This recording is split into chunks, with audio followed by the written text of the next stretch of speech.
என்ன மாதிரி ஆளுங்களுக்கு தான் அதோட வழியெல்லாம் தெரியும். ஏன் இவ்வளவு விரக்தியா ஃபீல் பண்றீங்க? அப்படி என்ன நீங்க பாதிக்கப்பட்டீங்க? எல்லாரும் பிறந்ததும் முதல்ல அம்மா அப்பாவோட முகத்தை தான் பார்ப்பாங்க. ஆனா எனக்கு அந்த கொடுப்பனை இல்ல. எனக்கு எங்க அம்மா அப்பா யாருன்னு கூட தெரியாது. நான் ஒரு ட்ரஸ்ட்ல தான் வளர்ந்தேன். எனக்கு விவரம் தெரிஞ்சதுக்கு அப்புறம் அங்க இருக்கிற மதர் கிட்ட நான் எப்படி இங்க வந்தேன்னு கேட்டேன். அதுக்கு அவங்க தொப்புள் கொடி கட் பண்ண கையோட சர்ச் வாசல்ல பிரேயரை முடிச்சிட்டு வரப்போ என்னை எடுத்ததா சொன்னாங்க.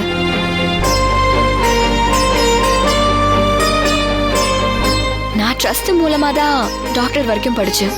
நான் வளர்ந்த சூழல் மத்தவங்களுக்கு சேவை செய்யறது தான் இந்த உலகத்திலேயே பெரிய சந்தோஷம்னு எனக்கு கத்து கொடுத்துச்சு. வாழ்க்கையில குறிக்கோளே இல்லாம பல பேர் வாழ்ந்துட்டு இருப்பாங்க. ஆனா இந்த வாழ்க்கையே மத்தவங்களுக்கு சேவை செய்யதான்னு ஒரு லட்சியத்தோட வாழ்ந்துட்டு இருக்கிற நீங்க ரியலி கிரேட். ரொம்ப ஓவரா யோசிப்பீங்களோ? சாரிங்க, போர் அடிச்சிட்டேனா? ரெண்டு பேருமே போருதான்.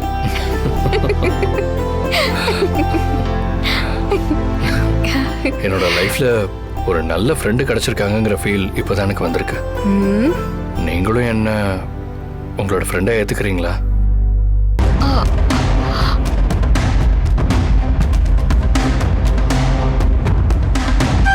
நீங்க என்ன காப்பாத்திருக்கீங்க. ஆனா இப்ப இருக்கிற சிச்சுவேஷன்ல நீங்க இங்க இருக்கிறத விட என் கூட வாங்க. என் வீட்டுக்கு போலாம். என் ஃபேமிலி உங்களுக்கு இன்ட்ரடியூஸ் பண்றேன். என்னையே எங்க வீட்டுல எல்லாரும் தேடிட்டு இருப்பாங்க. எனக்கு அது சரிப்பட்டு வராது. அப்படி இல்லைங்க, எங்க வீட்டுல இருக்கிற யாரையும் என்னால காண்டாக்ட் பண்ண முடியல. அண்ட் யாரோட நம்பரும் என் மைண்டுக்கு ஞாபகத்துக்கு வரல. ஸோ என்னோட ஃபோனும் மிஸ் ஆயிடுச்சு. அதனால இப்போ நீங்க என் கூட வந்தா கொஞ்சம் ஹெல்ப்பா இருக்கும், ஹாப்பியாகவும் இருக்கும்.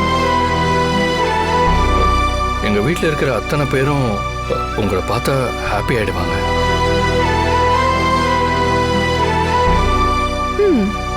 நீங்க ஃப்ரெண்டுன்னு சொல்றீங்கல்ல, அதே மாதிரி ஃபேமிலி கூட விசிட் பண்ணுங்கன்னு சொல்றீங்கல்ல. இந்த டீல் எனக்கு ரொம்ப பிடிச்சிருக்கு. சோ அதனால ஒரு டாக்டர் ஃப்ரெண்டா நான் உங்க கூட வரேன்.